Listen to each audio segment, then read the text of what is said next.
ನನ್ನ ನೆಚ್ಚಿನ ವಿದ್ಯಾರ್ಥಿಗಳೇ, ಪ್ರಶಿಕ್ಷಣಾರ್ಥಿಗಳೇ, ಸ್ಪರ್ಧಾಕಾಂಕ್ಷಿಗಳೇ,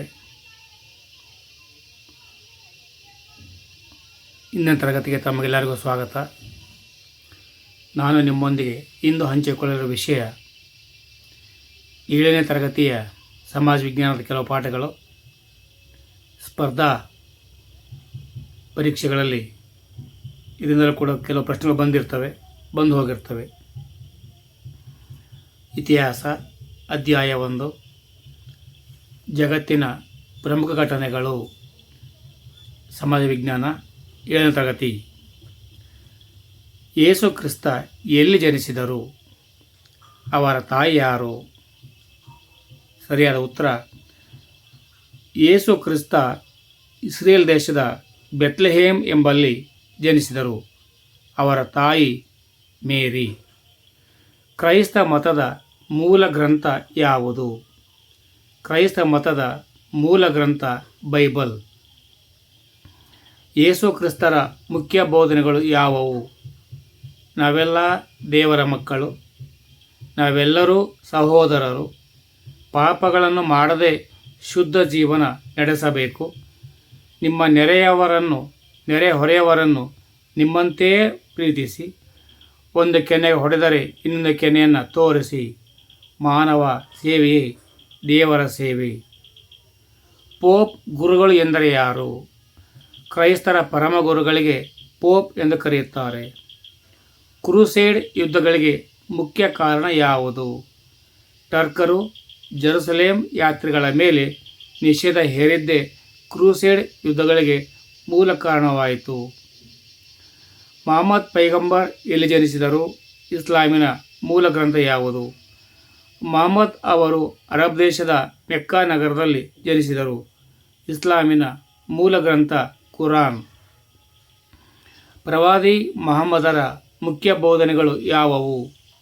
ಅಲ್ಲಾಹನ ಹೊರತು ಬೇರೆ ದೇವರಿಲ್ಲ. ಮಹಮ್ಮದ್ ಅವರ ದೇವರ ಪ್ರವಾದಿ. ದೇವರನ್ನು ಯಾವ ಮೂರ್ತಿಯ ರೂಪದಲ್ಲೂ ಪೂಜಿಸಬಾರದು. ಪ್ರತಿಯೊಬ್ಬ ಮುಸಲ್ಮಾನನು ದೇವರ ಸೇವಕನಾಗಬೇಕು, ಪ್ರಾಮಾಣಿಕನಾಗಿರಬೇಕು. ವ್ಯಾಪಾರಿಗಳು ಮೋಸ ಮಾಡಬಾರದು, ಬಡ್ಡಿ ವ್ಯವಹಾರ ಮಾಡಬಾರದು, ಶಿಶು ಹತ್ಯೆ, ಹಂದಿ ಮಾಂಸ ತಿನ್ನುವುದು ಮತ್ತು ಮದ್ಯಪಾನ ಸಲ್ಲದು. ಪ್ರತಿಯೊಬ್ಬ ಮುಸಲ್ಮಾನನು ದಿನಕ್ಕೆ 5 ಬಾರಿ ಕಾಬಾದ ದಿಕ್ಕಿಗೆ ಮುಖ ಮಾಡಿ ಪ್ರಾರ್ಥನೆ ಅಥವಾ ನಮಾಜ್ ಮಾಡಬೇಕು. ರಂಜಾನ್ ತಿಂಗಳಲ್ಲಿ ಹಗಲು ಉಪವಾಸ ಮಾಡಬೇಕು, ಅದಕ್ಕೆ ರೋಜಾ ಎಂದು ಹೇಳ್ತೇವೆ. ಶ್ರೀಮಂತರು ಬಡವರಿಗೆ ಕಡ್ಡಾಯವಾಗಿ ದಾನ ನೀಡಬೇಕು, ಜಕಾತ್. ಸಾಧ್ಯವಾದಲ್ಲಿ ಜೀವನದಲ್ಲೊಮ್ಮೆ ಒಂದು ಸಲವಾದರೂ ಹಜ್ ಯಾತ್ರೆ, ಮೆಕ್ಕಾ ಯಾತ್ರೆ ಮಾಡಬೇಕು. ಅರಬ್ಬರ ಯಾವುದಾದರೂ 2 ಕೊಡುಗೆಗಳನ್ನು ತಿಳಿಸಿ. ಯುನಾನಿ ವೈದ್ಯ ಪದ್ಧತಿ, ಭವ್ಯವಾದ ಅರಮನೆ, ಮಸೀದಿ, ಗ್ರಂಥಾಲಯ ಮತ್ತು ಆಸ್ಪತ್ರೆ. ಅರಬ್ಬರ ಕೊಡುಗೆಗಳೆಂದರೆ. ಕುಬ್ಲಾಯ್ ಖಾನ್ ಯಾರು? ಚೀನಾ ದೇಶದ ಚಕ್ರವರ್ತಿ, ಉತ್ತಮ ಆಡಳಿತಗಾರ, ದಯಾಳು, ಸಾಮ್ರಾಟ, ಅನ್ನದಾತ, ಕಲೆ ಮತ್ತು ವಿದ್ವಾಂಸರಿಗೆ ಪ್ರೋತ್ಸಾಹಿಸಿದಾತ. ಆಟಮನ್ ಟರ್ಕರ ಬಗ್ಗೆ ಟಿಪ್ಪಣಿ ಬರೆಯಿರಿ. ಟರ್ಕರ ಮೂಲಸ್ಥಾನ ಮಧ್ಯ ಏಷ್ಯಾದ ತುರ್ಕಿಸ್ತಾನ, ಈಗಿನ ತುರ್ಕ್ಮನ್ಸ್ತಾನ. ಇವರು ಇಸ್ಲಾಂ ಅನುಯಾಯಿಗಳಾದರು. ಕುಬ್ಲಾಯ್ ಖಾನನ ಸಾಮ್ರಾಜ್ಯ ಅವನತಿ ಕಂಡ ಬಳಿಕ ಅವರು ವಿಶಾಲವಾದ ಪ್ರದೇಶಗಳನ್ನು ಆಕ್ರಮಿಸಿಕೊಂಡರು. ಆಟಮನ್ ಎಂಬ ಮಿಲಿಟರಿ ರಾಜ್ಯವನ್ನು ಕಟ್ಟಿದರು. ಭಾರತದ ಮೇಲೆ ಆಕ್ರಮಣ ನಡೆಸಿ ಸಂಪತ್ತನ್ನು ಲೂಟಿ ಮಾಡಿ ಸಾಕಷ್ಟು ಸಾವು ನೋವುಗಳಿಗೆ ಕಾರಣರಾದರು. ಇದು 7ನೇ ತರಗತಿಯಲ್ಲಿ ಬರುವಂಥ ಸಮಾಜ ವಿಜ್ಞಾನದ ಮೊದಲನೇ ಅಧ್ಯಯನದ ಜಗತ್ತಿನ ಪ್ರಮುಖ ಘಟನೆಗಳ ಮುಖ್ಯಾಂಶಗಳು. ಈಗ ಇತಿಹಾಸ ಅಧ್ಯಾಯ 2, ಮಧ್ಯಯುಗದ ಯುರೋಪ್. ಪುನರುಜ್ಜೀವನ ಎಲ್ಲಿ ಆರಂಭವಾಯಿತು? ಪುನರುಜ್ಜೀವನ ಇಟಲಿಯಲ್ಲಿ ಆರಂಭವಾಯಿತು. ಪುನರುಜ್ಜೀವನದ 2 ಲಕ್ಷಣಗಳು ಯಾವುವು? ವಿಚಾರ ಸ್ವಾತಂತ್ರ್ಯ, ಭೌಗೋಳಿಕ ಅನ್ವೇಷಣೆಗಳ ಪ್ರಭಾವ, ಶಿಕ್ಷಣದ ಪ್ರಸಾರ. ಮುದ್ರಣ ಯಂತ್ರವು ಪುನರುಜ್ಜೀವನಕ್ಕೆ ಹೇಗೆ ನೆರವಾಯಿತು ಅಥವಾ ಪ್ರೇರಕವಾಯಿತು? ಒಂದು ವರ್ಷಕ್ಕೆ ಪುಸ್ತಕವೊಂದರ 24,000 ಪ್ರತಿ ಮುದ್ರಿಸಿ ಜ್ಞಾನ ಪ್ರಸಾರ ಮಾಡಿತು. ಕಾನ್ಸ್ಟಾಂಟಿನೋಪಲಿನ ಹಿಂದಿನ ಹೆಸರೇನು? ಕಾನ್ಸ್ಟಾಂಟಿನೋಪಲಿನ ಹಿಂದಿನ ಹೆಸರು ಇಸ್ತಾಂಬುಲ್. ಪುನರುಜ್ಜೀವನ ಕಾಲದ 3 ಪ್ರಸಿದ್ಧ ಸಾಹಿತಿಗಳು ಯಾರು? ಪೆಟ್ರಾರ್ಕ್, ಡಾಂಟೆ, ಕ್ಯಾಲ್ವಿನ್ ಮತ್ತು ಬೊಕಾಶಿಯೋ. ಡೆಕಾಮೆರಾನ್ ಎಂಬ ಕೃತಿಯನ್ನು ಯಾರು ರಚಿಸಿದರು? ಡೆಕಾಮೆರಾನ್ ಎಂಬ ಕೃತಿಯನ್ನು ರಚಿಸಿದವರು ಬೊಕಾಶಿಯೋ. ವಿಲಿಯಂ ಶೇಕ್ಸ್ಪಿಯರ್ ಯಾರು? ಇಂಗ್ಲಿಷ್ ನಾಟಕಕಾರ. ಈತ ರಚಿಸಿದ ನಾಟಕ ಮ್ಯಾಕ್ಬೆತ್. ಸಂತ ಪೀಟರ್ಸ್ಬರ್ಗ್ ಎಲ್ಲಿದೆ? ಸಂತ ಪೀಟರ್ಸ್ಬರ್ಗ್ ಅಥವಾ ಚರ್ಚ್ ಇಟಲಿ ದೇಶದ ರೋಮ್ ನಗರದಲ್ಲಿದೆ. ಪುನರುಜ್ಜೀವನ ಕಾಲದ ಪ್ರಖ್ಯಾತ ಚಿತ್ರಕಾರರು ಯಾರು? ಲಿಯನಾರ್ದೋ ದಾ ವಿಂಚಿ, ಮೈಕೆಲ್ ಆಂಜೆಲೋ. ಪುನರುಜ್ಜೀವನ ಕಾಲದ 2 ಖ್ಯಾತ ವಿಜ್ಞಾನಿಗಳು ಯಾರು? ಪುನರುಜ್ಜೀವನದ ಕಾಲದ 2 ಖ್ಯಾತ ವಿಜ್ಞಾನಿಗಳು ಜರ್ಮನಿಯ ಕೇಪ್ಲರ್, ಇಟಲಿಯ ಗ್ಯಾಲಿಲಿಯೋ. ಪಾಪ ಕ್ಷಮಾಪತ್ರ ಎಂದರೇನು? ಪಾಪದಿಂದ ಮುಕ್ತಿ ಹೊಂದಿ ಸ್ವರ್ಗಕ್ಕೆ ಹೋಗಲು ಖರೀದಿಸುವ ಪತ್ರವೇ ಪಾಪ ಕ್ಷಮಾಪತ್ರ. ಮಾರ್ಟಿನ್ ಲೂಥರ್ ಯಾರು? ಮಾರ್ಟಿನ್ ಲೂಥರ್ ಜರ್ಮನಿಯಲ್ಲಿ ಧಾರ್ಮಿಕ ಸುಧಾರಣಾ ಚಳವಳಿ ಆರಂಭಿಸಿದ ನಾಯಕ, ಪಾದ್ರಿಯಾಗಿದ್ದ. ಪ್ರಾಟೆಸ್ಟೆಂಟ್ ಎಂದರೆ ಯಾರು?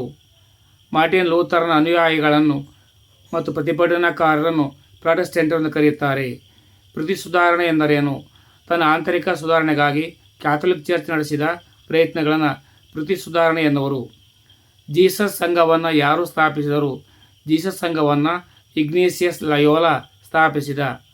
ಮಾರ್ಕೊ ಪೋಲೋ ಯಾರು? ಏಷ್ಯಾದ ದೇಶಗಳು ಆಹಾರ ಸಂಪತ್ತಿನಿಂದ ಕೂಡಿವೆ ಎಂಬ ವರದಿ ನೀಡಿದ ಆತನೇ ಮಾರ್ಕೊ ಪೋಲೋ. ಆಫ್ರಿಕಾದ ದಕ್ಷಿಣ ತುದಿಯನ್ನು ಬಿರುಗಾಳಿಯ ಭೂಶಿರ ಎಂದು ಕರೆದವರು ಯಾರು? ಪೋರ್ಚುಗೀಸರ ನಾವಿಕ ಬಾರ್ತೊಲೊಮಿಯೋ ಡಯಾಸ್ ಆಫ್ರಿಕಾದ ದಕ್ಷಿಣದ ತುದಿಯನ್ನು ಬಿರುಗಾಳಿಯ ಭೂಶಿರ ಎಂದು ಕರೆದಿದ್ದಾನೆ. ಕೊಲಂಬಸ್ಸನು ಅಮೆರಿಕದ ಮೂಲ ನಿವಾಸಿಗಳನ್ನು ಎಂದು ಕರೆದನು? ಕೊಲಂಬಸ್ಸನು ಅಮೆರಿಕದ ಮೂಲ ನಿವಾಸಿಗಳನ್ನು ರೆಡ್ ಇಂಡಿಯನ್ನರು ಎಂದು ಕರೆದಿದ್ದಾನೆ. ಭೂಪ್ರದಕ್ಷಿಣೆಯನ್ನು ಮಾಡಿದ ಮೊದಲ ಹಡಗು ಯಾವುದು? ಭೂಪ್ರದಕ್ಷಿಣೆಯನ್ನು ಮಾಡಿದ ಮೊದಲ ಹಡಗು ವಿಕ್ಟೋರಿಯಾ ಹಡಗು. ಹೆನ್ರಿ ದ ನ್ಯಾವಿಗೇಟರ್ ಎಂದು ಯಾರನ್ನು ಕರೆಯಲಾಗುತ್ತಿತ್ತು? ಹೆನ್ರಿ ದ ನ್ಯಾವಿಗೇಟರ್ ಎಂದು ಪೋರ್ಚುಗೀಸರ ರಾಜ ಹೆನ್ರಿಯನ್ನು ಕರೆಯಲಾಗುತ್ತಿತ್ತು. ಪುನರುಜ್ಜೀವನ ಚಳವಳಿಯ ಕಲೆ, ಸಾಹಿತ್ಯ, ವಿಜ್ಞಾನ ಕ್ಷೇತ್ರಗಳಿಗೆ ನೀಡಿದ ಕೊಡುಗೆಗಳ ಬಗ್ಗೆ ಚರ್ಚಿಸಿ. ಕಲೆಯ ಕೊಡುಗೆಗಳು: Leonardo da Vinci, the Last Supper, Mona Lisa ಚಿತ್ರ, ಮೈಕೆಲ್ ಆಂಜೆಲೋ, ಮೋಸೆಸ್. ಸಾಹಿತ್ಯದ ಕೊಡುಗೆಗಳು: ಇಟಲಿಯ ಡಾಂಟೆ ಬರೆದ Divine Comedy, Boccaccio Decameron, William ಶೇಕ್ಸ್ಪಿಯರ್ನ ಕಿಂಗ್ ಲಿಯರ್ ಮತ್ತು ಮ್ಯಾಕ್ಬೆತ್. ವಿಜ್ಞಾನದ ಕೊಡುಗೆಗಳು: ಕೋಪರ್ನಿಕಸ್ ಭೂಮಿ ಸೂರ್ಯನ ಸುತ್ತ ಸುತ್ತುತ್ತದೆ, ಗ್ಯಾಲಿಲಿಯೋ ದೂರದರ್ಶಕ ಕಂಡುಹಿಡಿದ, ನ್ಯೂಟನ್ ಭೂಗುರುತ್ವಾಕರ್ಷಣ ಶಕ್ತಿ, ವಿಲಿಯಂ ಹಾರ್ವೆ ರಕ್ತ ಪರಿಚಲನೆ. ಧಾರ್ಮಿಕ ಸುಧಾರಣಾ ಚಳವಳಿಯಲ್ಲಿ ಮಾರ್ಟಿನ್ ಲೂಥರ್ನ ಪಾತ್ರ: ಪಾದ್ರಿಗಳ ವೈಭೋಗ, ಜೀವನ ವಿರೋಧಿಸಿದ, ಪಾಪ ಕ್ಷಮಾಪತ್ರ ವಿರೋಧಿಸಿದ, ಬೈಬಲನ್ನು ಜರ್ಮನ್ ಭಾಷೆಗೆ ಭಾಷಾಂತರಿಸಿದ. ಭೌಗೋಳಿಕ ಅನ್ವೇಷಣೆಯ ಪರಿಣಾಮವನ್ನು ಚರ್ಚಿಸಿ. ವಾಣಿಜ್ಯದ ವಿಸ್ತರಣೆ, ಗುಲಾಮರ ವ್ಯಾಪಾರ, ಕ್ರಿಶ್ಚಿಯನ್ ಮಿಷನರಿಗಳು, ರಾಜಕೀಯ ಪರಿಣಾಮ. 7ನೇ ಕ್ಲಾಸ್ನಲ್ಲಿ ಬರುವಂಥ ಸಮಾಜ ವಿಜ್ಞಾನ ಪಾಠಗಳ ಮುಖ್ಯ ಅಂಶಗಳ ಸಾರವೇ 9ನೇ ಕ್ಲಾಸ್ನಲ್ಲೂ ಕೂಡ ಬಂದು ಹೋಗ್ತದೆ. ಜ್ಞಾನ ಪುನರುಜ್ಜೀವನ ಪಾಠದಲ್ಲಿ 2 ತರಗತಿಗಳನ್ನು ಮಿಕ್ಸ್ ಆಗಿಲ್ಲಿ ಅಭ್ಯಾಸ ಮಾಡ್ಬೋದು. ಸ್ಪರ್ಧಾ ಪರೀಕ್ಷೆಯಲ್ಲಿ ಯಾವ ವಿಷಯದ ಮೇಲೆ ಹೇಗೆ ಕೇಳ್ತಾರೆ ಗೊತ್ತಿಲ್ಲ, ನಿಮಗಾಗಿ ಸಂಗ್ರಹಿಸ್ಕೊಂಡು ಬಂದಿದ್ದೇನೆ. ಚೆನ್ನಾಗಿ ಅಭ್ಯಾಸ ಮಾಡ್ಕೊಳ್ಳಿ, ಮನನ ಮಾಡ್ಕೊಳ್ಳಿ, ಮಂದಟ್ಟು ಮಾಡ್ಕೊಳ್ಳಿ. ಪರೀಕ್ಷೆಯಲ್ಲಿ ಚೆನ್ನಾಗಿ ಬರೆದು ಯಶಸ್ಸನ್ನು ಹೊಂದಿರಿ. ಜೈ ಹಿಂದ್, ಜೈ ಕರ್ನಾಟಕ, ಜೈ ಭಾರತ್ ಮಾತೆ. ಸರ್ವೇ ಜನೋ ಸುಖಿನೋ ಭವಂತು. ಸರ್ವರಿಗೂ ಶುಭವಾಗಲಿ.